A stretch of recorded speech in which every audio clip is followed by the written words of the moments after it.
Greetings and salutations. Welcome to this episode of Playwright Spotlight. Before we begin, smash that like button, subscribe to the channel, leave a comment down below, and share this channel with a friend. If you're listening to us on your favorite podcast platform, be sure to leave a 5-star review and subscribe to the channel. My guest tonight is an actor, director, and playwright. In a past life, he was a U.S. Marine infantryman and intelligence officer in special operations, serving 5 tours of duty in Iraq and Afghanistan. His plays include Odysseus at Temecula and the upcoming premiere, Mama, Mama, Can't You See, with co-writer Cecilia Fairchild, produced by Coin and Ghost Theater Company at Studio Stage here in Los Angeles. Ladies and gentlemen, please welcome Stan Mayer. Thanks for having me, James. Thank you for coming. Well, first of all, more than anything, thank you for your service. My pleasure. I have 10 fingers and 10 toes. Most people don't even have the physicality to be able to serve in the first place. I'm very lucky. Sure, absolutely. And there's so much to unpack on this. My glasses are fogging up, and that's going to drive me nuts. So a few questions I have is that why playwriting? What got you into playwriting coming out of the military? This is a little convoluted story, but I mean, why military? I always liked to write. That was a thing that I found that I could do. I wasn't a great student, but writing was something that came naturally. Sure. My parents moved my senior year of high school. I walked out of the line from the cafeteria on my first day of school. I realized I didn't have friends yet. I hadn't done that social calculus in my head. There was a Marine recruiter sitting in the corner. This guy's got to talk to me. 24 hours later, I was enlisted in the Marine Corps. So that's how I ended up I was an artistic kid that kind of accidentally ended up in the Marines because I didn't have any place to sit at lunch. And then that was when Clinton was in office. A war happened. Sure. I went to college during that time while I was in the reserves. I was getting a creative writing degree. And things happened. I got kind of pulled in. I got wounded in Iraq. I met a really close friend in the hospital recovering, and when he got out of the Marine Corps, he came out to LA, got his MFA in theater, and when I finally left the military, I said, "Hey man, what do I do now?" He said, "Come out to LA, hang out here." And then his friends became my friends, and the theater people kind of took me in as one of their own. I'm constantly telling war stories. It was a matter of time before Zach from Coin and Ghost, our director, asked me to make one into a play for him. And that kind of is how this play is kind of how I became a playwright. Okay, so because I'm considering your history, mm-hmm. and then I'm thinking, wouldn't this be more film, television? So why go the playwriting route with these particular stories or this particular story? Oof. Great. I think that a film would be cool. That costs lots of money. I don't know how to do that. Sure, fair enough. Anywhere I can find a parking lot and 4 people that want to read the things that I wrote down and then other people to watch that, we can do that. And there's a kind of communal thing about theater that I think is really important to the experience of veterans returning. Mm-hmm. There's a tribe in Africa that anthropologists have figured out didn't really experience post-traumatic stress the way that we do. And they figured out that one of the things that happens with this tribe is that when they come back from battle, this is ancient times, they would be celebrated, like their failures, their successes, everything as a community. They would return to this gathering, they would build a fire, they would tell the story, it would become part of the community's identity. And then the whole community, after they have downloaded that experience into everybody, so it's not on the shoulders of the individual soldier returning, they would go out to the edges of the village and they'd build little huts to keep a space for that thing that follows you back from war. And that is a place where they could leave it, and this is how they were healthy and everything. I think that is the same thing that works here, and it's at play. There's a lot of things that happen over there that need to be brought home to the community. And so hard, we're so numb, and we build this tolerance to it after 20 years of war. There are all of this humanity that occurs out there, all these stories that need to be reintegrated into our zeitgeist or our cultural identity as Americans, so that we don't continue to step on our own feet. So we can absorb this, because we can't just say, well, I don't believe in that. I'm not part of that thing. These kids go off to war and they're shooting whoever, or doing whatever, blowing up whatever. That's not cool. This is part of our thing. So we have to bring this in, and hopefully that will help everybody make a conscious decision about how they feel about it and what our role is as people that don't go. That's more important to me. That's more interesting to me than keeping it hid like the World War II vets did. Sure. So unpack that. And I'm only assuming that you said if I can find 4 people in a parking lot to want to read my stuff. Is that kind of how the process went for this particular play? Walk me through this process, and then how it was working with somebody else on something that's so personal. Well, to start with, Zach, Cecilia Fairchild, who I co-wrote this play with, is a brilliant writer, super intuitive, like understands human beings and pays attention to the little details that we kind of tend to miss. You know, like we hit the wave tops, she kind of dives in and gets the whole wave. She wrote the first play that Coin and Ghost ever put up. In the process of that, Zach had asked me to come and do a little counseling with some of his actors who were portraying the roles of Vietnam vets. And I said, sure, I'll come in there. And during that time, and I only know this story because I completely forgot about it because Zach has told it before. I was trying to explain what the experience of war was like to these really great actors that were trying to drop in to the character. And I found myself at a lack of words, and I just said, hey, man, here's the deal. You're 23 years old. You are in a gunfight. You can't smell, you can't feel, you can't see. Everything's dirt and smoke. You feel like you just got slapped by the hand of God. You don't know what is going on, and you look down, and you're wrist deep to here in your buddy's chest cavity. And you're thinking to yourself, not, oh, gross, or, oh, this is scary. You're thinking, oh, am I a man now? Is this what's going to make my father proud of me? And that's war. And apparently Zach at that point was like, I need to get this guy to write me a play. So that's kind of how that started. And when he came to it, he said, hey, I want you to do this for us, but will you do it with Cecilia? I want you to write us a play that feels like you telling war stories and reads like rock and roll. And that was kind of like his left and right lateral limits for the whole process. So Sissy and I then spent the better part of 2 years taking walks through the valley, like Sherman Oaks, going up and down streets, talking about how possibly we would create this environment, this world. And I've seen theater that is supposed to represent war, and I've always felt like sometimes we are plagued with this, what has been set in media, in television, on the stage already, what we have, the way that we have to do it, the words that we have to use to explain it. And what we end up with is like an echo of everything that has already been done. I don't want to do that anymore. It's not, that's already out there. So how do you honor the truth in a thing that is really hard to say or to know? So as we tried to figure out how to tell the story, we realized that the story is how to tell the story. It's not, you can't, there is no such thing as a true war story. It's impossible. It looks so different from everyone's perspective. It's so hard. So we kind of figured that out. And Sissy and I, the way that we would collaborate is we refuse to dilute each other's voice.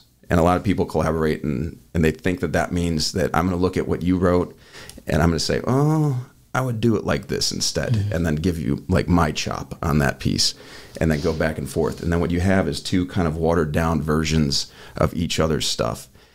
She and I, when we wrote together, and knew each other so well and so intimately, that she understood what I was trying to get at and where I was coming from, and I understood what she was trying to get at and where she was coming from. So if I was going to say like, hey, I think that maybe what you're trying to say is this, I was saying that in her voice, and she was writing that in my voice. So sometimes we would, switch the scripts back and forth, and we kind of built this thing together. And the way that we wrote Mama Mama is we just wrote 70 pages of dialogue, no genders assigned, no characters assigned, and all these things that needed to be said, these experiences that she knew from hearing my stories over the course of 8 years, and things that were important to us to say. And then we sorted through them and said, whose voice is this? Whose voice is that? And there were 8 people in there, and that's how that came to be. So the collaboration was really a suspension of 2 very intentional voices that we refused to dilute, but played together very well. How long of a process was this? How long did this take you guys to go through before you even got the first draft? Forever. We fought over how this was going to go for about 2 years on these walks. And see, this is why I wanted both of you guys in this room. Yeah. But I know she's got something going on tonight, but that's okay. But but I'm glad that you're giving us this perspective. So continue, please. It was a battle. So these stories are real, right? My friends, my brothers, I held some of these guys in my arms, literally, not because people say that, and people tend to say that about like, oh, that guy died in my arms, like I was in war. No, like you will find yourself trying to put somebody back together, and then you look down and they're not there anymore. It is so precious, right? And me as a writer, I want to represent that. And if people aren't getting the truth of that, then it's my job to do better. Well, I'm trying to talk about this piece, like how precious this thing is, how important that is. And Sissy would come in because she is bright and brilliant and creative, and she'd say, there's a female voice that needs to be heard here that's not being represented. And I think it is a whore from the Civil War. Now, she uses the word whore very specifically. She herself, a sex worker by, the standards of the day, what you'd say. She dances and does that stuff. But she kind of figured out the etymology of the word, and that it means deer. And she thinks that she said there's a preamble in the beginning of the play where she describes why she's using this word. And it's because there is a word for a Marine, and it's clear and it's concise and it's powerful. And then to describe a hooker from the Civil War, a prostitute, it all kind of felt a little like reductive. But the word whore kind of has roots to the same word as dear or loved. So she kind of put that in there. So that's my preamble on whore. I want to specify. I want to clear something up just in case, because if anybody heard what I heard, because the way that the phrasing came across, the character is the sex worker dancer, not Cecilia. Yes. Well, no, she is. Okay, then that's okay to share. Yeah, that's absolutely fine. Okay, it's just totally want to make fine. sure. No, I'm not outing her. She is. I just want to make sure that everything is kosher as far as what's being said. Absolutely. Again, we don't edit, and I'm not going to pull anything out. But I just want to make sure that with what I heard was correct, just in case it was misconstrued, and our listeners are going like, "Wait, is that it?" Okay? Yeah. Fair enough. No, I'm not trying to be provocative. I'm just trying to. No, I want to make sure that I understood it correctly, especially for my listeners, just in case. Give where the root of that comes from, and also that the woman that I wrote this play with was very intentional and specific about why she would do that, and doesn't throw that out. And sometimes when you say a word like that, it sounds like the way it sounds. So anyway, we're taking walks, and she's saying there should be a Civil War whore in this play that's like narrating this thing. And I'm saying, I've got 4 of my friends that were killed crawling out of a grave trying to be heard. And what are you talking about? And she's like, no, hear me out. Let's do it. And then what ended up happening is that there were 4, and it balanced perfectly, and it really made sense. Essentially, when we realized that there were stories and voices that need to be heard from a different angle that we usually don't get when we talk about a platoon of Marines in combat in Iraq going through what they went through. We don't hear that Stan's mother and sisters would have to rock, paper, scissors, not literally, but figure out who was going to go to which funeral on a Sunday because too many of my friends were dying in the course of a week. And then would be listening to the classic rock station on their way to that funeral, and a newscaster would say 13 more Marines from 325 have been killed today. No names have been released, and now my mom has to figure out how to make it to that funeral, or maybe just to my sister's house, like a normal human being, just to live her life.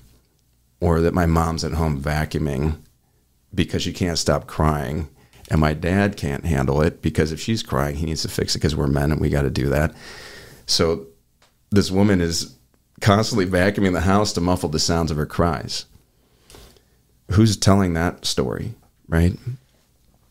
And I can't tell you a true war story about what happens when these boys die in this place for God knows what reason without experiencing what it's like to confront the women who brought them into this world in the first place, right? So, and I know it's weird because, like, wait, didn't he just say they're horse from the Civil War? Sure. Why didn't you just make them? During the Civil War, women would follow troop movements. The prostitutes would go. They weren't just there for that. They were providing mending, healing, aid, food, comfort, just period. This became such an integral part of each unit that they just kind of existed there with them. It kind of made sense. So that was part of the argument, was me letting go of the preciousness of how to tell that story and leaving room for that space. And when that happened, all of a sudden we realized that there were four men and four women, and they were foils to each other. And you could find these four pietas, maybe, of mothers holding their sons in their arms. And if you can just find and reach that moment, you can figure out the rest of the story, almost like reverse engineering. But you have to make that moment. You have to earn it to get there, and that's kind of how the play wrote itself.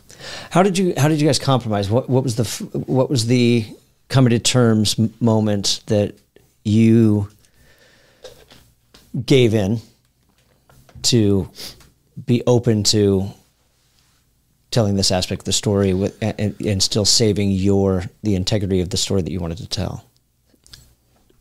First of all, trust.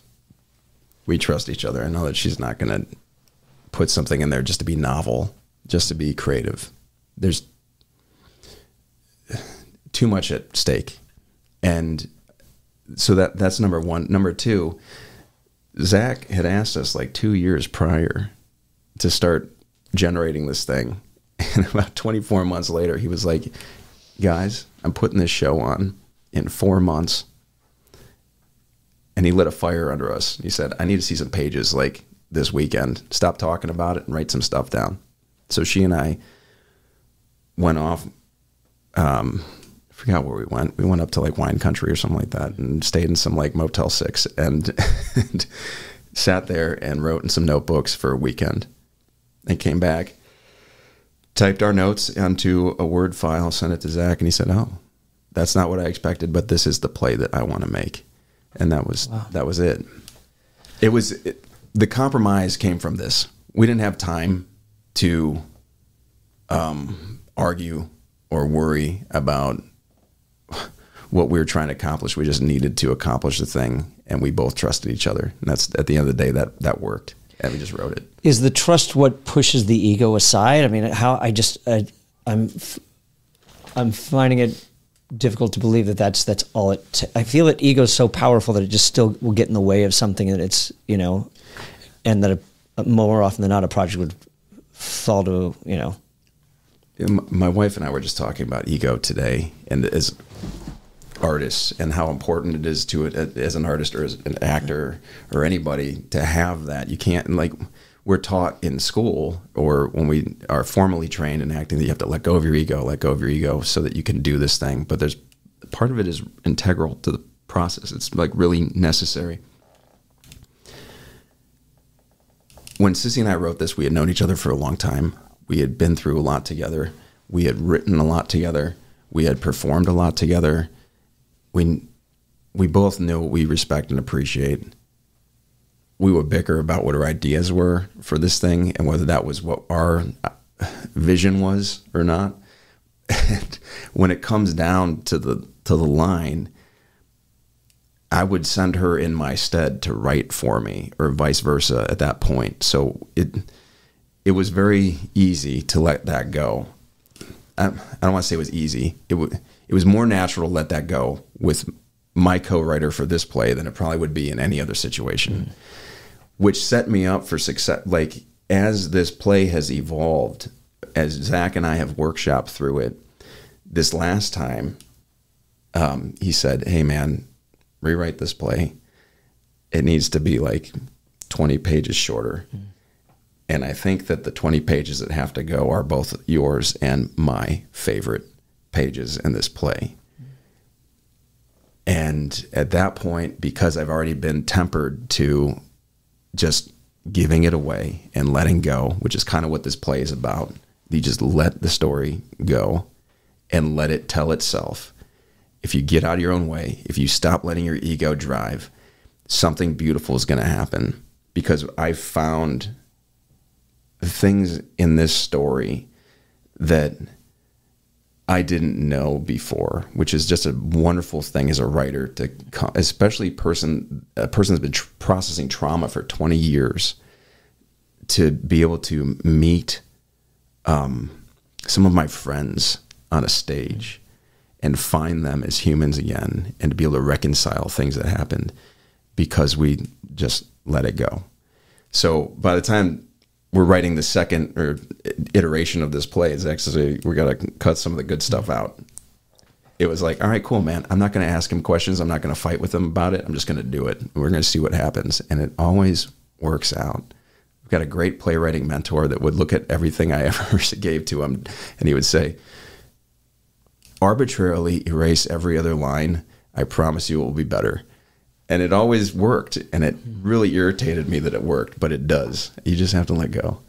I mean, the whole process sounds like it could have been a play in itself. Mm-hmm. You know, talking about the, you know, coming to terms and, you know, the things that you've learned and setting ego aside and that trust. Now, so that's going to lead me into another thing. So was the original rendition of this, because I was going in and researching, was the original version of that, was that Carry Me Home? That was originally what we had planned to title this play. Okay. Which is charming and makes sense, and also a little bit more literal than she or I or Zach wanted to be. Zach's wife, Elisa, is a brilliant vocalist and has arranged what was a military cadence, "Mama, mama, can't you see?" into what would be a lullaby that is just absolutely stunning. And when you hear that resonate, it's hard to think of anything else that this play, this story is representing than those words. You know, what the war has done to me, and our relationship to these women, these mothers, these sisters, these wives, these girlfriends. There was in my hometown, I was in a reserve infantry battalion. Potentially, we had 48 killed in action in 2005. Reserve battalion, all those boys are from the same place. It's not a regular infantry unit where there's guys from Texas and guys from California and guys from New York. They're all from Cleveland, Ohio. So, and my unit, Cleveland and San Antonio, Texas. But for the most part, the bulk was Cleveland. So in 2005, all of a sudden, there are near 48 young widows, mothers without sons, children without father. There's a lot there. So that song kind of started to mean something different than just the thing that I marched to when I was a private. So how we've touched it. It's what's the word I want to use? ironic. And funny. It's surprising how frequently in the last probably 4 to 5 episodes that how much catharsis has come into play when it comes to playwriting. How much did this process, I'm assuming you had done quite a bit of healing already. How much catharsis did this process give you? I've been in every kind of therapy that the VA can throw out, like kitchen sink therapy. And that wasn't always the way. I didn't like come home from war and say, oh, I've been through an experience that requires some maintenance now. Let me seek out help, or even learn how to seek out help. No. A decade goes by because I am fine. There's nothing wrong with me. I couldn't possibly have had this war have had an effect on me, seeing what I saw, doing what I did. And you tend to see guys who maybe have not experienced as much as you experienced having the most dramatic reactions to what they went through. And you go, well, I don't want to look like that, so I guess I'm okay. So we just kind of white knuckle it.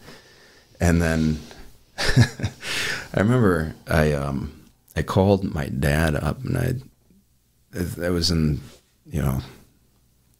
probably like 15 years ago, and I was like, I think that I'm having a hard time with this, and I don't know if I can do this military stuff anymore. I feel a little broken. And my father, Vietnam era veteran stuff, blue collar, I was certain was going to be like, you need to suck it up and go to work and put your pants on, like go do that. And he was like, kid, it's been hard, man. You want to come home and live on our couch for the next 20 years? That's fine. Nobody can judge you for that. At that point, I realized that it was okay for me to have feelings and be affected by this thing. So long story short, I've done all the things. I've rode motorcycles with veterans across the country. I've done all the war detox things. I've learned how to transcendental meditate on cliff tops with rabbis and brilliant philosophers, and all the things that you could do to kind of find a little kernel of peace when all of that war is just stirring inside of you and churning. Nothing has compared to the leaps of growth that have occurred in me through the process, not just the writing of it. The writing of it is as precious as it is and as serious as it is. But when I get on the stage and now I have to perform this guy Stan's lines, I'm no longer the writer. Now it's editor version. There's a chopping block. I can't be attached to that guy anymore, because I'm going to find new things. And in that, playing with my friends out there, hearing their voices, bringing that in, I have gotten to say goodbye to one of my dear brothers who I lost when I was 23 years old a number of times in rehearsals, in performances. I'm going to get to do it again. And that, I'm not trying to say that you have to pretend that you have to bring people back from the dead and have your friends pretend to be them so that you can shake their hand and say, hey, sorry, it worked out like that, but my life's good now, man. But it means something to me when I can look at somebody in their eyes and I know that they understand the gravity and the volume of that, and I get the chance to say, hey, this is how it shook down, man. You didn't make it, and I did, and I never stopped thinking about you every day since, and that means something to me. I hope that you feel that. Now I'm healing. Now I'm getting released from whatever guilt that I felt was mine to bear, and I just don't think that there's another format for that. Not a film. They can't hear, people in the audience won't see in a theater the way they will in a movie theater, the way that they will in a theater, in a black box in LA with the hum of the pars above and everything. When that happens and it's real, they're all there with you. And then they get to have an experience because the stuff is universal. There is everyone's level 10 trauma it's proportional to their life. And then people come to me afterwards and they say, hey, I'm a kid in transition that's in a theater program in Northern California. I drove all the way down here because I follow your costume designer on TikTok, and I would have never came to see a military play. But sitting here, all of a sudden I realized now I can tell my story and why it's important. And I go, yeah, because we're the same. You, me, same. It's the same because we're human, you know, like, and that is healing. So it's like this really exalted, wonderful process. And Adam Driver is trying to pull veterans in, get them to write plays with his Arts in the Armed Forces. I don't even know if that's still going on or not. It goes back to that tribal stuff that I was talking about at first. If you can get people to bring home these stories and absorb it in the community, it's not just for that one veteran to heal. It has ripples that go through everybody. And then whether you have any attachment or affiliation to guys that wear boots or the women that hold them or receive the flag after they die, it is very important for us. And that's why theater, I mean, that's what theater does always. These stories come back. We get to celebrate that, and it's good. It's not Marvel anymore. It's this. Could you have done this alone? No. If I tried to write this play alone from the get-go, it would have looked totally different. And it would... Not trying to spoil anything. There's a line in this play where I say I was still learning how to talk, how to be. People had questions that I didn't have the answers to yet. And I learned how to smile when I told war stories, to give them a way to like escape afterwards, because we're going to some places. It is not pretty. And it's hard to just like lay that on somebody. Hey man, what was that like over there? You want to know? I'm going to tell you, I got to give you an exit because that's not humane otherwise. I think that I would have went a lot darker and it would have been a lot less fun. Essentially what Mama is my war. I dreamt it and it was performed by Muppets. And in that there is jubilation, and there's sadness, and there's sorrow, and there's grief, and there's love, and there's hope, and there's happiness, and there's laughter, and the thing is funny.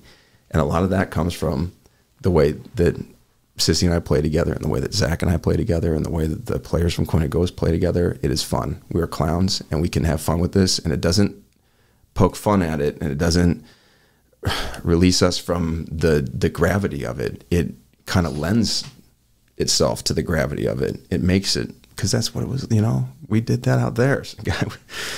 Something would explode and we would have the most banal reactions to it. A truck would just go up and one of us would go, whoa, that's it. And then everyone else would laugh because what a hilarious reaction to that. And that's what, that's how you got to do that.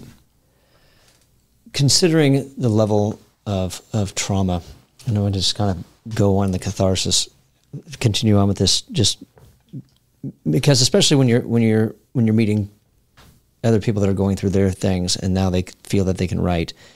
How much did you hold back when it came to that subject matter, or did you just lay it all out on the line, or did you kind of go? Did you suppress anything, or just like go all out and just and put it out there?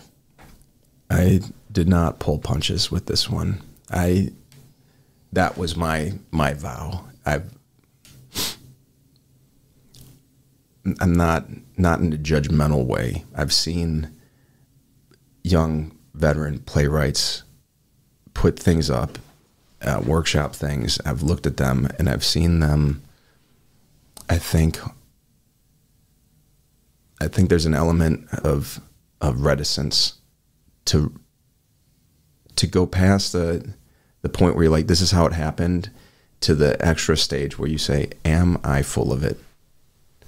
I need to consider whether I'm getting this right or not. Have I been full of it this entire time? And that's hard to do when you're coming from a place of trauma, because whatever your truth is what you've been holding on to. That's holding it all together. If you can get past that place. So I wanted to write something that constantly questioned whether I was full of it or not. So I laid it all down. And the story is me, the way it came out, I'm trying, Stan, tell me what happened on May 7th, 2005. Oh, okay. You and I are going to be in a 3-hour conversation, and if we have that same conversation a month from now, it's going to be completely different. Not because I'm lying to you, because I don't know. I'm going to remember things differently every time. I'm going to feel things differently. I'm going to tell you different details. And some of it's just a blank space. So what happens when your dead friends come out of the ether to say, hey, man, you're messing it up. That's not what happened. And you keep trying, and you keep trying, and you keep trying, and you just can't get the story right. And when you finally do figure it out, the story isn't the story at all. The story is just an acknowledgement that something happened, and it doesn't matter. There's something else at play here, and we're humans, and we loved each other, and look what they made us do. And now some of us are living, and some of us are not, but we're trying. And that's it. That's more important than getting the, well, Steve was over here and this guy shot at him and he was wounded in the, left butt cheek and all that, like, cool, technically. But if you show me a war movie as accurate as it could possibly be, I'm going to roll my eyes at some point, because in my experience, it's so surreal that in order to make that accurate, the bodies of your brothers will get up at some point and start singing in barbershop quartet. Mm-hmm. And that, to me, would be a real war story, How, were there, going through this process, were there any times that people were just like, bullshit, I don't buy it? That's not true. No, I was... I think that I was most nervous about veterans coming to see this thing and having a reaction to it that was like BS, but people that I served with overseas and otherwise showed up to this play and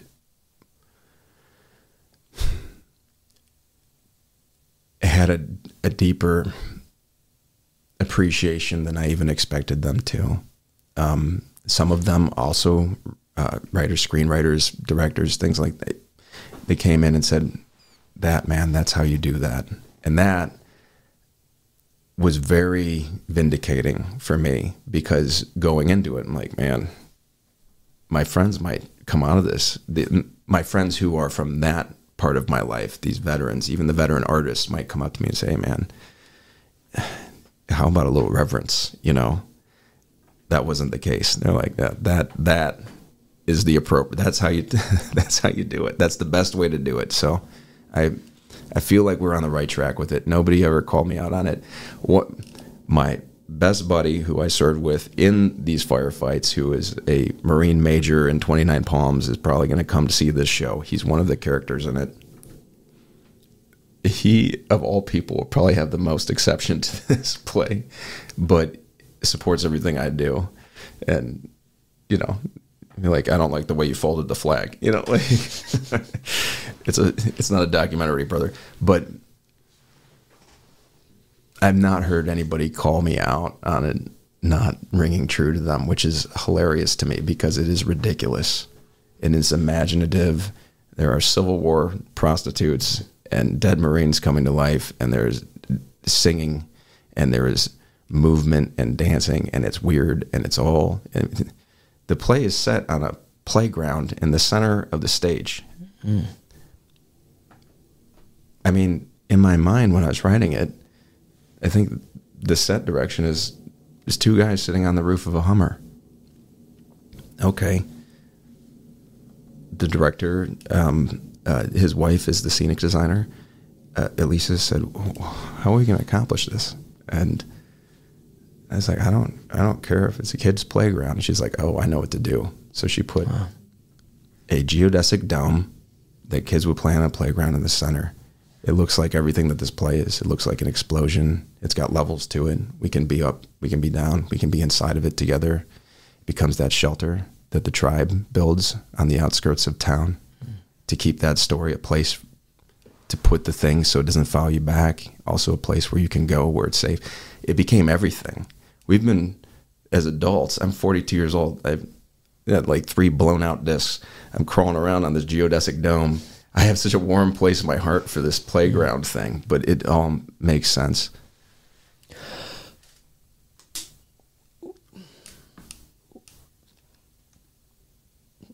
Trying to think of where I want to go with this. There's just so much there.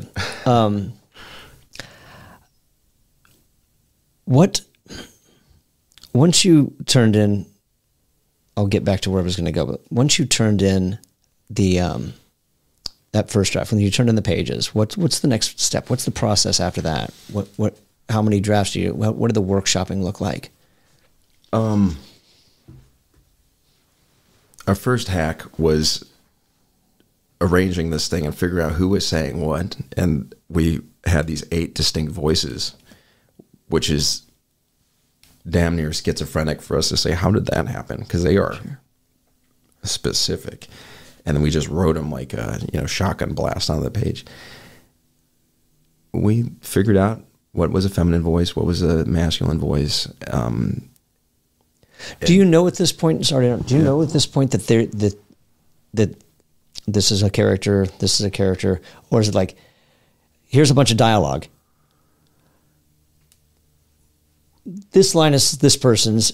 This line over here is also this person's. Is it kind of like I'm going to use the term garbled mess, and I don't mean it to be. I'm trying to understand. Yeah. What it looks like. It's like we've got the 8 characters. They don't have a gender. Mm-hmm. They do have a voice, mm-hmm. but there is a coherency that this is all person number 1. This is all person number 2. This is all person number 3, all the way to 8. Is it like that, or is it like, here's a bunch of dialogue, let's start connecting whose is whose? Yeah. I don't find any joy in staying mysterious so that nobody can track whether I'm a true artist or not. Like, I want to be transparent and I want to put everything on my sleeve. Sure. That was a ton of words on a bunch of pages, line for line. Sissy and I went through and marked with either a dash or an asterisk what we thought was masculine or feminine. And then as we were doing that, we found these other voices. And then the stories were very intentional that we were writing, but we didn't waste any time saying like, okay, what's the outline? This is the rising action. This is, sure. The climax. These are the characters that we have. There's going to be 8 because we want it to be even Steven and all this. We thought there was going to be 1 female and 4 males. At first I wanted to do 8 males, but I don't want to do theater where there's just 8 dudes on a stage anymore. Sure. I barely can look at myself in the mirror. I'm a straight white male. Who needs to hear my voice right now? And for me to have people coming into a theater on their Thursday, Friday, Saturday, whatever, to watch me and hear what I have to say, I think that there's room to be made for other voices now. Sure. My wonderful director has assured me, like, no, this is important. Sure. As all these things in the world are happening, we need to spend a little bit of time focusing on this, because 20 years of this stuff has not necessarily been accounted for. Let's start talking about it in a new way. Let's find a new way to talk about it. So I'm okay with that. But yeah, so at that point, we just kind of sorted it out, and it was all there. And we're like, oh, it's kind of a balance here, and it made perfect sense. The story asked where it needed to go, and we were happy to kind of midwife that through page for page. So are these exchanges that are happening, mm-hmm. or are they just stories told by eight different people that kind of coincide with one another here and there? Or I'm just trying to understand what this looks like on the page, and how I'm trying to unpack a process that it's very unique, that people who need to get these stories out of themselves can say, I've never taken that approach. I can just vomit, not the best use of words, vomit all these out, just so I can just get everything on the page, and then I'll figure out everything else after that. Yes. A war story, again, is impossible to tell, because it is a story that comes from a place of deep imprint, traumatic, mostly, usually, but heightened nonetheless. The kind of love you experience there, the kind of anger and hate you experience there, kind of fear. Man, when I was 23 years old, I'd eat a foil envelope of chili mac out of a ration and think, oh man, one of my buddies is going to have to clean this up later. Like, that's the kind of thoughts that you have.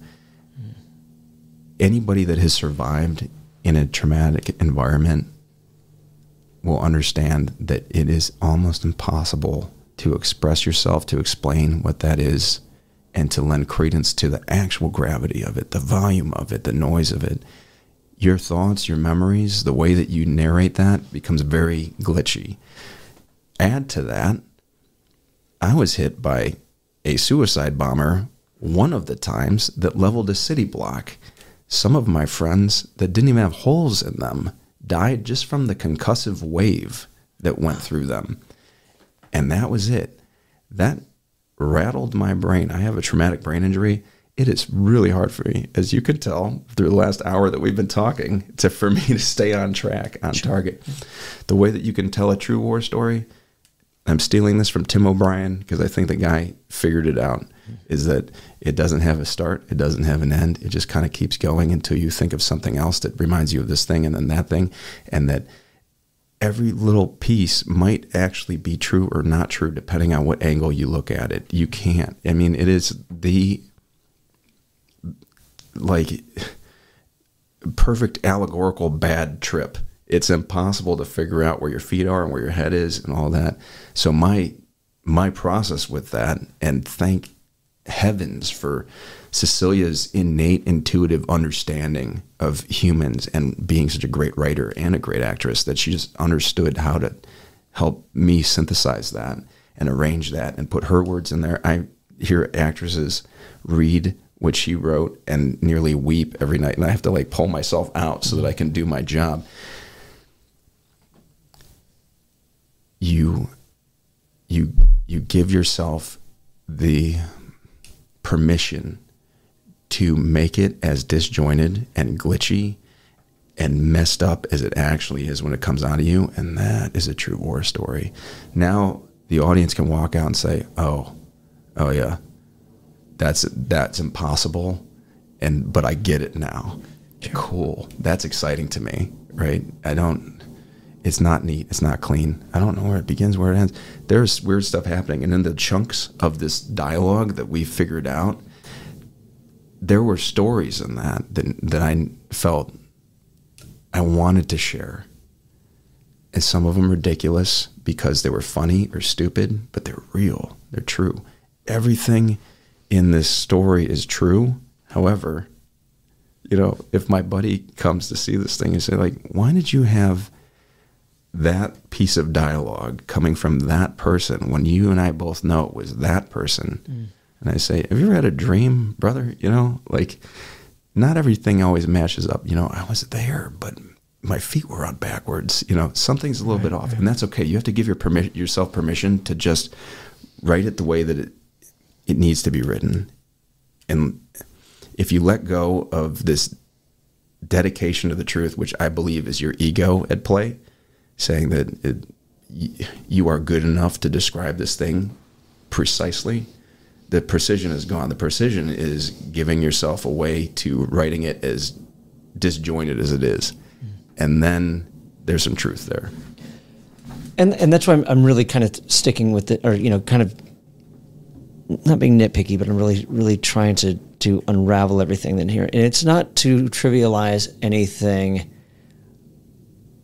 about telling us a war story, because I want to attach this to the catharsis aspect as well, because it's a different. I want to find a way to correlate this with other people that may not have gone to war, but there's still a war going on inside of them, and how can they use your process to put what they've gone through or what they're still going through on the table, to where what you're doing could possibly be an outlet for them to get over whatever trauma or tragedy they're went through or going through. Sure. So, it's amazing in that aspect. What time period does this take place in? Because that's what I want to make sure. I meant to ask that earlier as well, because Mike, we get the Civil War horrors, but it seems like it's a modern day piece. And so is this kind of I don't want to say like a limbo or a purgatory kind of thing and give anything away as far as maybe an allegory or anything goes, but I'm just curious, since you've thrown some things out, just so we can lend some clarity to this conversation. No, it's necessary. I'm glad you asked that, because anybody that does come to see this, I feel that I need to make my work misinterpretation proof. If people are not getting it, then I need to do a better job spelling it out. Not like, well, it's not for them then. I want to make things that are like there for everybody. And it gives me an opportunity to say something, that the play takes place in the same space that we take place when we are recounting things that have happened. We are here and we are also there. Trauma has a way of dropping us into a moment that is so real, so palpable, that you can feel, smell, hear. Sometimes we get triggered by things that will bring us back someplace, good or bad. Sure. Any heightened memory is like that.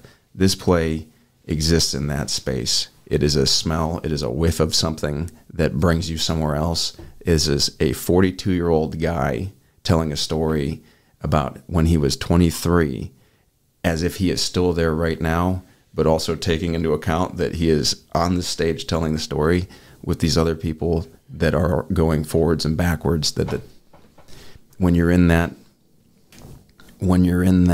space, inside of a story or inside of trauma or inside of a memory that is beautiful, it doesn't matter.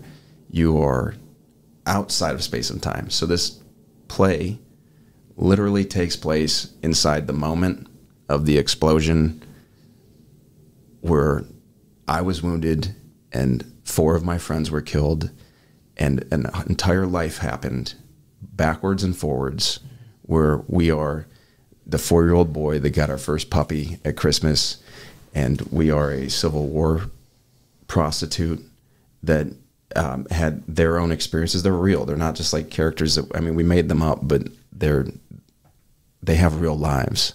They're not there to facilitate the stories of these guys that are on the stage. So the play kind of takes place whenever, and it doesn't matter. We're time traveling, essentially, is what we're doing. Sure, and I think that's one of the reasons why I wanted to ask as well, is because war is as old as time. It could be going through different iterations. Could be moments of what it might have looked like in the Civil War, what it might have looked like in World War I, the Revolution, the French Revolution, even.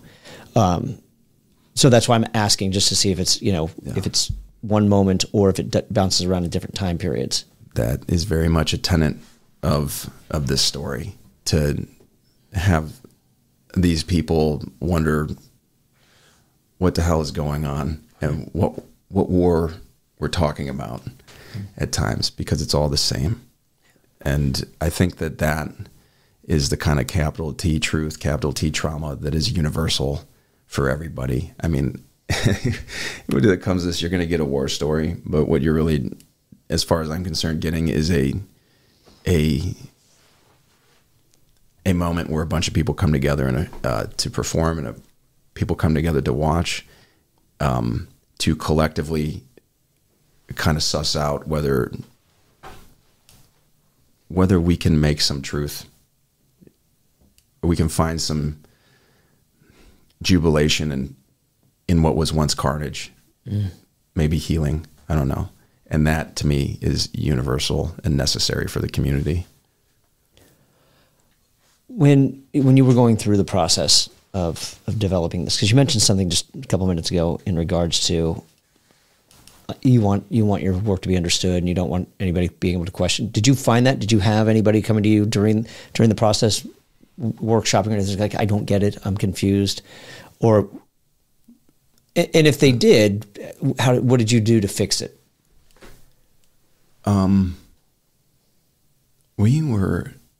We did this in a bubble, and that happened, but it happened between me and Sissy and Zach. he would, Zach would say, what the heck's going on here? He'd say this, and he'd be like, oh, might we try to achieve that like this? We'd say, yeah. The names on this play that say, Mama, Mama, Can You See, by Cecilia Fairchild and Stan Mayer. Zach has been an integral part in counseling and advising and massaging, and he might cringe at me saying that, but I feel that his pen is at work in this play as well. He's helped me, especially with the rewrite, where I'm like, what's going on here? And he'd say, hey man, that's working. That, however, is not. Maybe try this. And I'd take a hack at it and see. Now, he hasn't actually typed any of this, but we kind of played like that. So we kind of had that, but we didn't really give it to anybody else. And as far as like our like workshop run that we did a year and a half ago, standing outside afterwards, of course, everyone's going to give you a hug and tell you how great and wonderful. The reactions that I got there were what I had hoped for, which is that people, whether they understood or had any tangible experience to this kind of environment, it had an effect on them, and they felt something, and that's it. And I think that maybe some people walked away and they're like, "What's going on with these women in the corsets?" Mm-hmm. That's fine, because it's weird. It's supposed to be weird. Well, the reason why I'm asking as well is like, because it's, there's part of me that's like kind of like, it's different when you're reading it on a page. You kind of sometimes have to see it. Mm-hmm. And I'm wondering if there's any moments that really kind of would have worked if it would have been presented opposed to, I'm just reading this. Maybe can we at least watch it? Can we get some friends together real quick and kind of do a reading, and then we can make a comment whether or not it's working? Because maybe it would, maybe it was. I don't know. That's just. Well, it's funny because this thing has been plagued with plague. The first rehearsal run came all the way to 1 week before opening, and that opening was the pandemic happening. COVID shut it down. We got to come back to it that fall. Variation, spike, whatever happened. Okay, that's not happening. Following spring, a year later, we tried it again. Omicron came, shut it down. Came back at it 2 months later, finally got a run. And even then, we lost one of the actors 2 nights before opening. Zach, our director, went home, learned the entire role, and all of the roles in this are even, Steven. Everyone has about the same amount of things to say in this, and it's a lot, and it's verbose, and learns the whole part in like 6 hours, goes home from work early, comes on stage, does the thing, does an amazing job. And now we're coming back to it again. So there's been an evolution to it, but damn, I don't know where this is my TBI brain, the traumatic injury brain. No, trust me. Trust me. I don't have that issue, and I'll sit on this side of the microphone, and I'll be like, I know what's coming up next as far as the question goes. I'm like, just lost it. Yeah. It happens almost every episode. Good. That makes me feel better. Yeah. So. See, I'm going through it right now.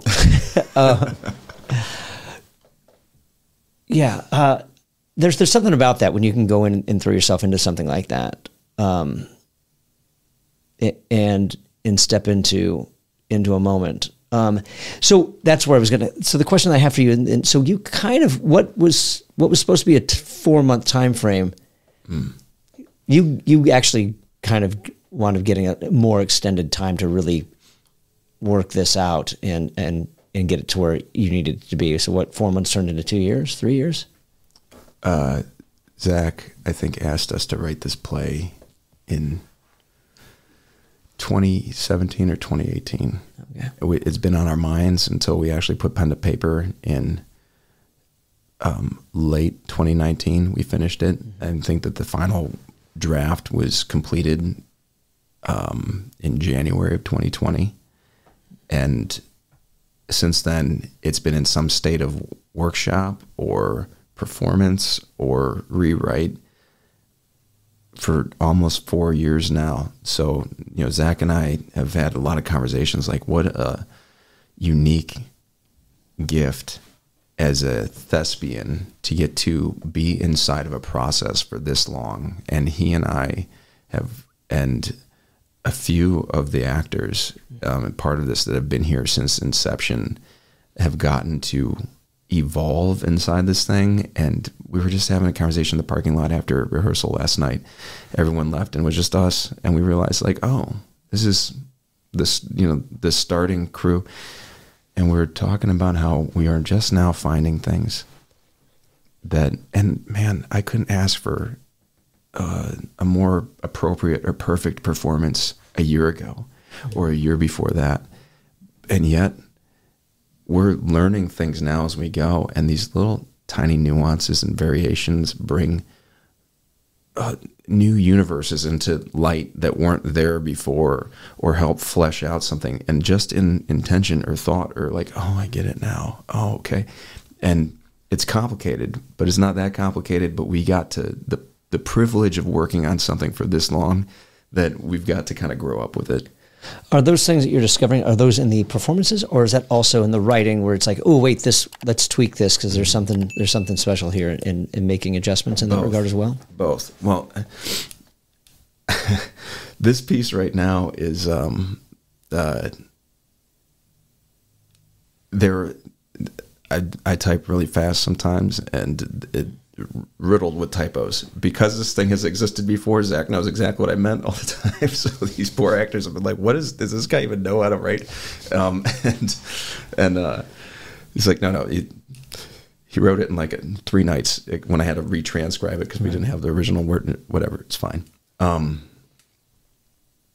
In that,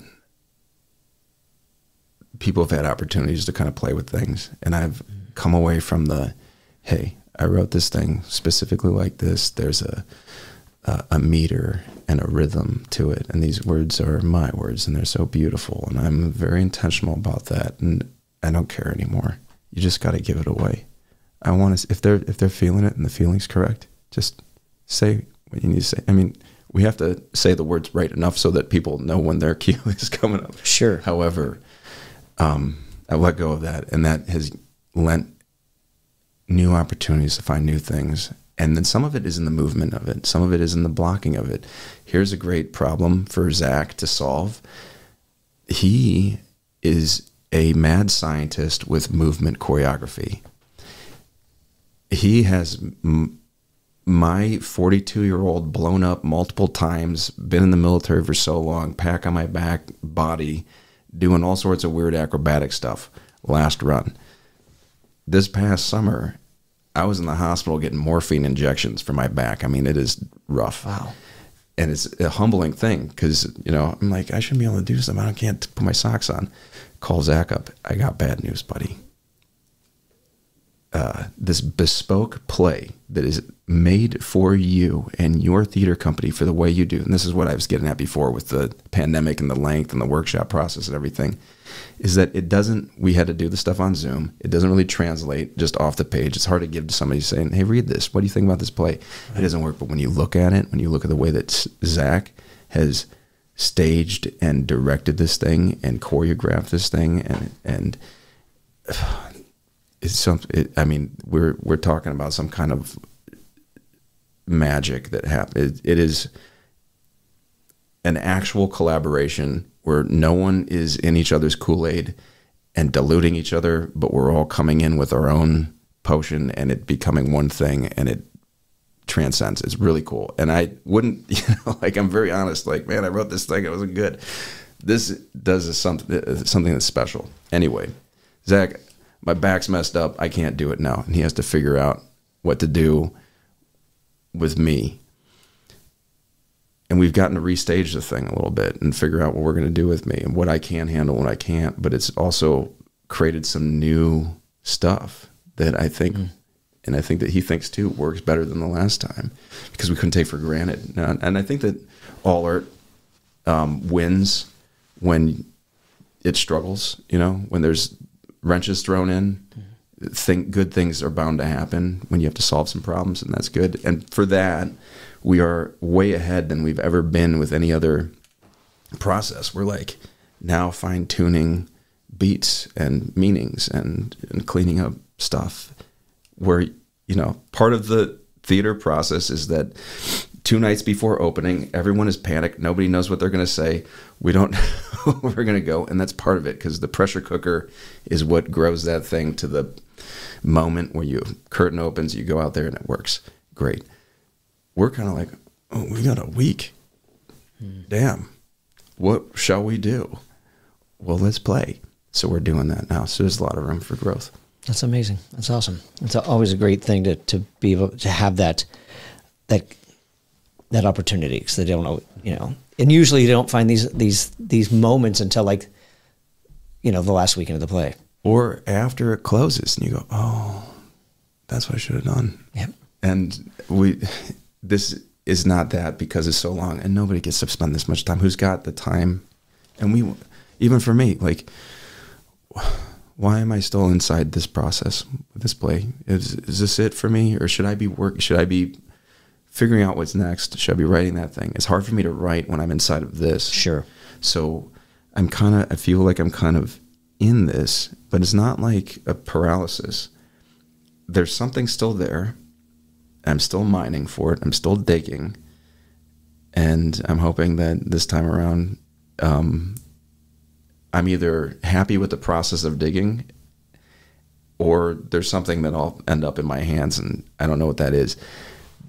Because I don't think that this is going to work if I bring this to Cleveland, to a theater or something, unless I bring Zach and Coin a Ghost with me, because I just can't imagine this piece being done straight, you know, like 5 people in chairs with, you know, music stands in front of them, reading it in front of people. That's going to be a weird stage read. Sure. Yeah.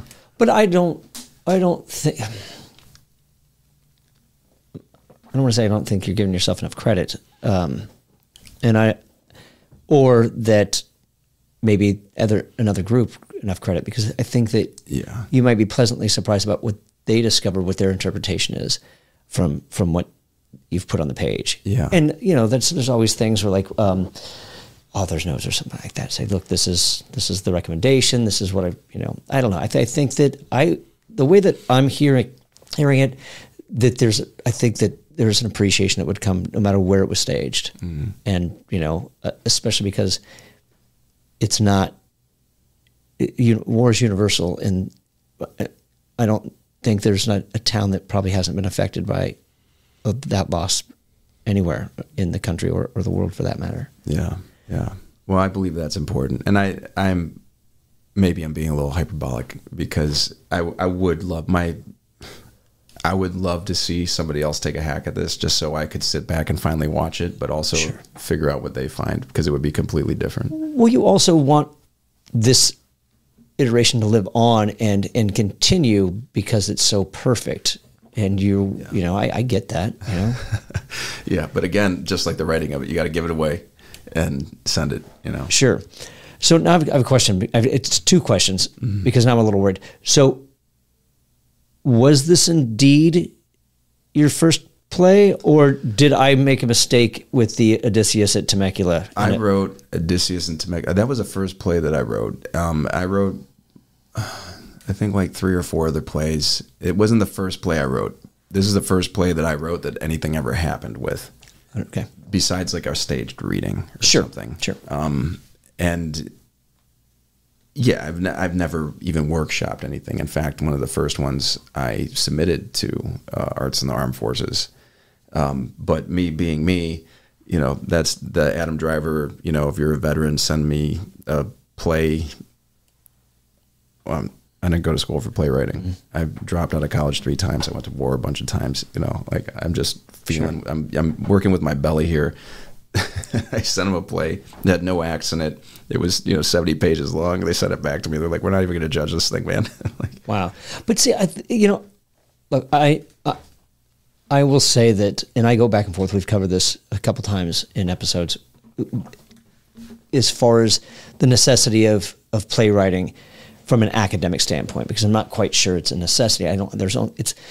It's not like the degree in playwriting is, oh, this class is character, this class is theme, this class is plot or story, and you're putting those all together. It's playwriting 1, maybe playwriting 2, and then it's a bunch of other classes that sometimes don't have anything to do with playwriting, but you got to fill those classes up in order to get that degree. Yeah. So I'm not quite sure that aspect of playwriting is a necessity. Thank you. Yeah, absolutely.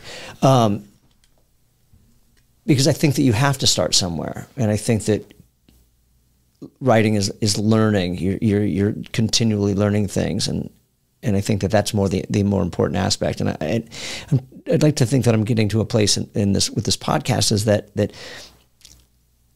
people, it's just like it's getting them started. People have to start. If they have that urge, they have that story to tell. Just start writing and not worry. I don't want anybody to worry about, well, I never took a class or I never did this. And well, you can watch a podcast. You can watch a podcast series and hopefully pick something up in every episode, which I'd like to think. And every episode I've learned something. And so you've brought that to the table as well. What is it? How was it transitioning from being a solo playwriting to going into a collaborative? Did you find that you corrected all those things? And if that's the case, if somebody's just starting out, do you recommend doing a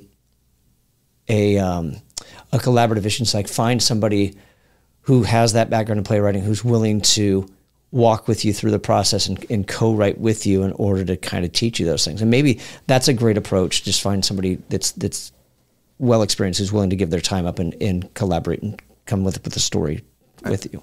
I think a lot of times we suffer from like collaborative reticence or something. When you start bringing other cooks in the kitchen, you say, oh, my intention isn't being met now and it's something else. If you go and say, I'm going to do this by myself, good, you're in control. That's you. Sure. If you're bringing someone else in there, you better be prepared to be surprised, because you have no idea what it's going to end up as. You could both come together and say, let's kind of set out this target in the distance and see if we can't hit it. And you can make it real precise. And in the military is a term that says aim small, miss small. If you aim at the smallest target, you'll miss by the smallest margin. If you're just like trying to shoot the barn, you could miss it by a mile. And you'll do that. But I'm pretty sure that when you put two independent minds that have had independent experiences, that smell different smells when they were children and all the other things, that you're going to end up with something much different than what you set out to. And if that irritates you, I would recommend that you become less irritated by it or that you don't collaborate, because there's a natural curiosity that has to come from it that is weird. What could happen? And just let go and see what happens. And you might find that the person you're collaborating with isn't that great of a writer. Guess what? You didn't like the process? Don't collaborate with that person again. Right. Try it again. And that's art. We're just trying to do something. It's an essay. That's what the word essay means, just to try. And that, to me, is my definition of what makes art good art. I don't look and say like, oh, nice try. Did they try? Yeah. They're trying to do something. Okay, cool. Do more of that. Right. See what happens. Yeah, it's interesting you say that, because in that regard, you think that you're being clear with an intention of your story. And this isn't the same thing by any means. It's just, it made me think of it. I was doing a sketch writing class, and I think they kind of got the topic, but I think you only got to write like 2 or 3 lines before passing it on to somebody else, and it had to go around the room. Cool. And it's like, it's like in my head, I'm like, I'm so clear of the direction this is going, and it's going to be brilliant. And then it got to the next person. I'm like, you totally just blew everything that I was writing. Yeah. And it's just interesting, because everybody they see something different on that page, Yeah. Did it turn out to be something brilliant once all said and done when I went through everybody? I don't know. I don't remember. It's too long ago.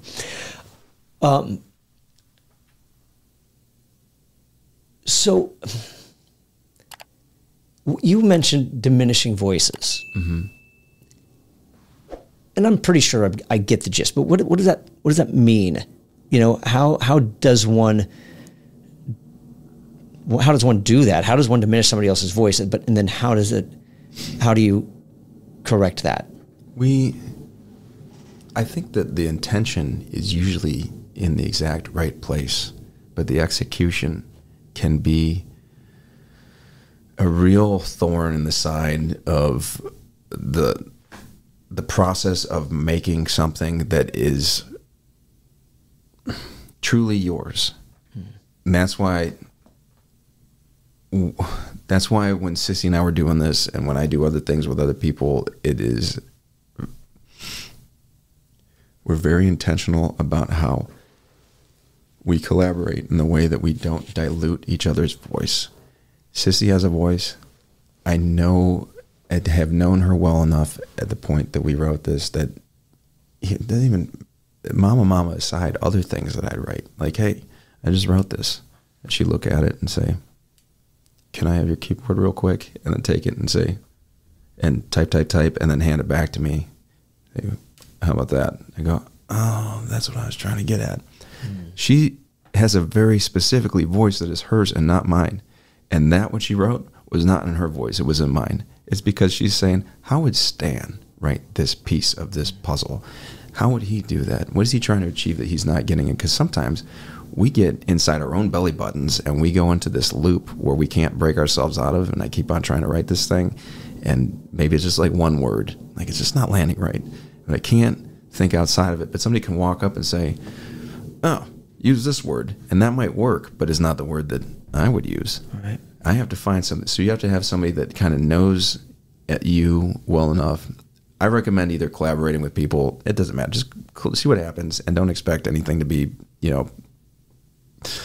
hung on the walls in the Louvre immediately. But sometimes accidentally or otherwise or intentionally, like Mama, it's going to come out and it's going to be kind of perfect. And I am very confident that that is what happened with this thing, because that and it just, like, I don't even feel responsible for it. Like it just kind of happened, and that is a good show.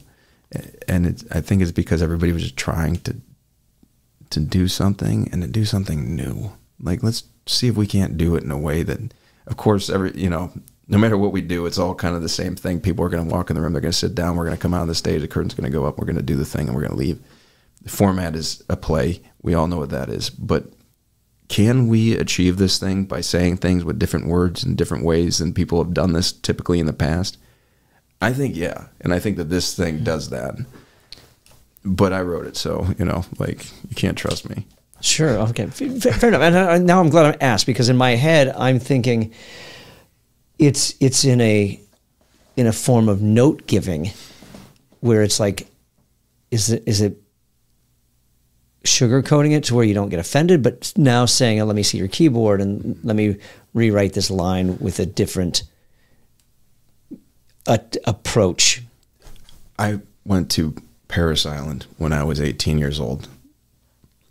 I had never been in team sports, anything. And no one's ever yelled at me my whole life, except maybe my dad for, leaving my bike outside, who knows. But not like, I came from the Leave It to Beaver family, Sure.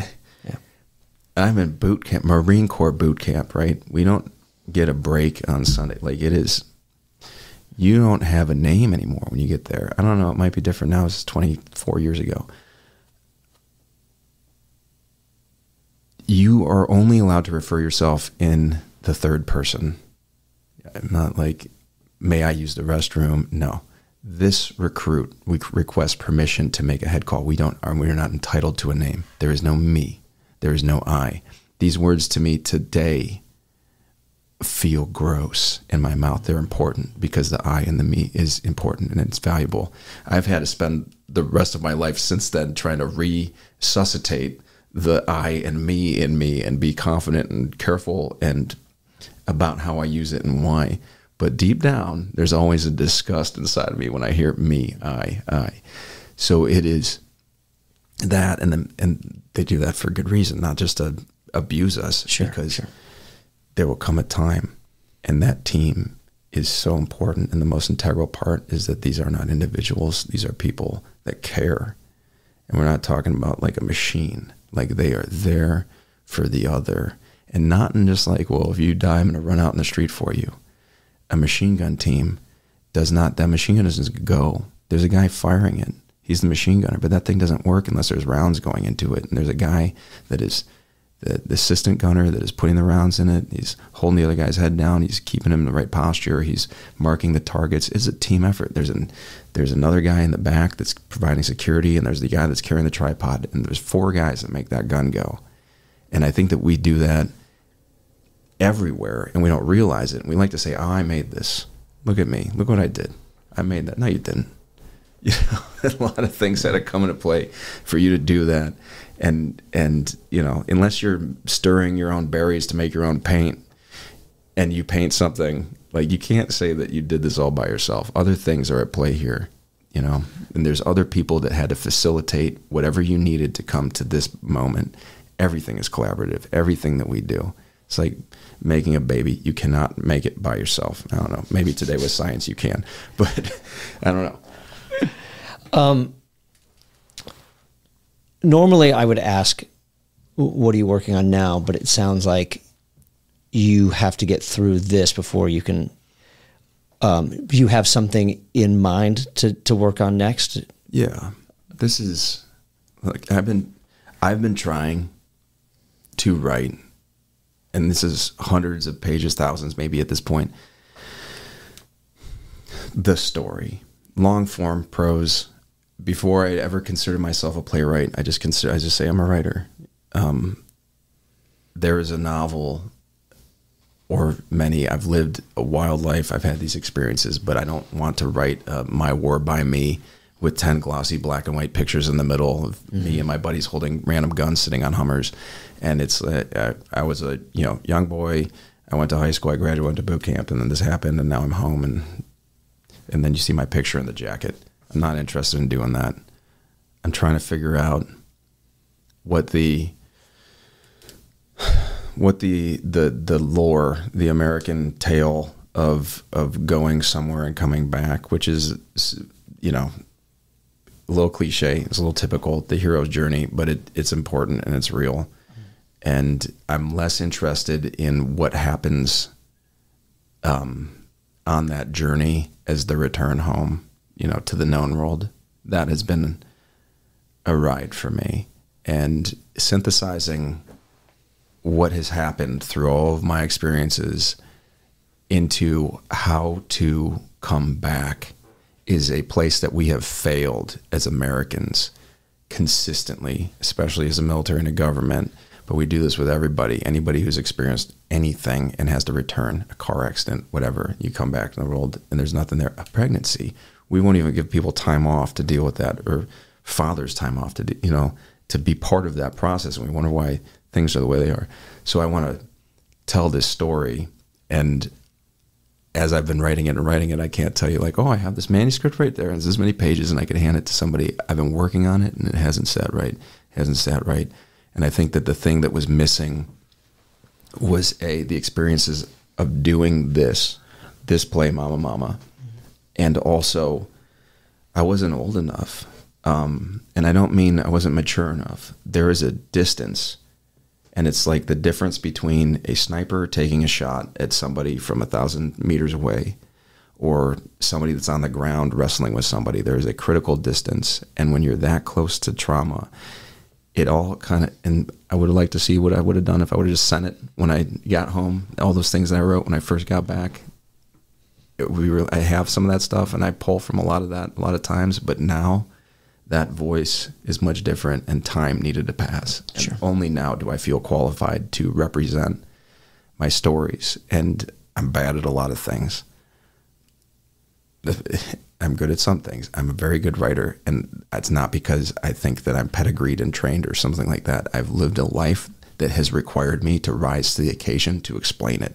And it's just a necessity for me. I've had to write in a certain way to explain what happened because it's so difficult and weird. And I'm blessed that I'm able to do that. and I want to kind of bring that up. So long story short, I'm trying to write a novel. We'll see what happens. Ask me again in 2 years. Good for you. And I think that's an important thing to realize as writers, that sometimes we have to remind ourselves we may just not be ready. The story it'll still be there when you're ready. It'll be there. It'll be there when you're ready. Yeah. You know, where can people find your work, current and past, or you know, can they find Odysseus at Temecula anywhere, or are you going to be publishing this to get it out there to let other? You know, I was able to be part of a play, got to be one of the originating cast members in it, and then see that playwright go through the process of getting that published. And I asked her, like, what? And essentially what she told me is basically it's like magic and hope, and there's a lot of things that have to come into play, and a lot of it comes down to reviews, or the kind of reviews, and it not just the inside the community reviews. The New York Times are going to have to look at something. LA Times might not even be enough, like things like that. And it's got to, I don't know where this can go from here. Would I like to publish it? Yeah. I think that there's like 2 more plays that are in relationship to this. And this is the first thing, which is the Muppet, you know, weird snow globe, nightmare dream version of My War. And then there's another play that I want to write where I bring it back home to Cleveland. I'd like to produce that because, like I said, there's all these mothers and wives and fathers and sons and daughters and brothers of mine that were out there together that never got a chance to see somebody represent and tell the story true. I think that Mama might be just a little bit weird to bring to some of my buddies' mothers who have lost their sons and say, it's been 20 years and this is what you came up with. This is weird. Couldn't you just show how lovely my boy was? And I'm like, oh, you know, these are the kind of things that we talked about when we sat on the hood of the Hummer, and I want people to see that. But there's a different story that's going to be a lot more straightforward that I would like to bring home to Cleveland and show to everybody. And I think that community deserves that healing. And then maybe I get to, you know, write an epilogue to that is weird again, because that's where I like to live. As far as where you can find my stuff, I haven't actually published anything in since 2006, and most of those websites have been like sold and are now selling like cholesterol medicine or something. So I can't tell you that there's a place anywhere where any of my writing exists except for like stupid captions and Instagram. And eventually I stopped doing that because I realized that I was like I was writing some of my most beautiful work on posts on Instagram. Like, what is this belly button that I'm screaming into? So I just stopped doing that. I don't do anything there anymore. Fair enough. And that leads into the next question that I usually ask before we wrap things up. Mm-hmm. Are you on the socials? I am. What is my handle anyway? It's been so long. Stosh Actual, STOSH Actual, ACTUAL. That's Twitter and Instagram, or? I'm not on Twitter. I try to stay. I try and, man, that stuff will suck you in, and I just and it's not like a pretentious thing for me. I hear you. I just don't want to play in the reindeer games anymore. So I hear you. I do put things that are pertinent up on my Instagram sometimes because I laugh when people post things that are like so meaningful. I'm like, who are you talking to? It's like, just our friends. I know this about you, bro. Like, you're not being subversive right now. Right. So that to me is like a shared photo album among friends, you know. Fair enough. And a website or anything? No. All right. Look, man, here's the thing. I'm going to write stuff. We'll see what happens. I don't care. My wife is on a TV show. She has some modicum of celebrity and 500,000 viewers on this thing. And the second that she and I got together, I stopped. Privacy became at a premium that I never knew before. And like, why would I post that before? Something that I would put up before, like, hey, I'm just having a great, no. I don't want anyone to know where I'm at. I don't want them to think about me. I don't want them to know me. I don't want anything. I want them to read my book someday. I want them to come see this play. But I don't want you to know where I live. Fair enough. Well, Stan, thanks for coming on to the first episode of Season 3's Playwright Spotlight. What a privilege. Thank you, James. Thanks for coming in. Thank you for tuning into this episode of Playwright Spotlight. Again, smash that like button, subscribe to the channel, leave a comment down below, and share this channel with a friend. If you're listening to us on your favorite podcast platform, be sure to leave a 5-star review and subscribe to the channel. And before I give that usual last line, one more important question. Where can people get tickets to this show if they happen to be in LA? coinandghost.org. Hold on, let me look at the little flyer just to make sure. At Coin and Ghost for Instagram, or of course this is a QR code which I can't read. Coinandghost.org. Coin, COINANDGHOST.org, or find them on Instagram. Their website is pretty good, and you'll be able to find those tickets there, and you should come. There we go. And as we always end it, and I even blew my own closing line. Let's try that again.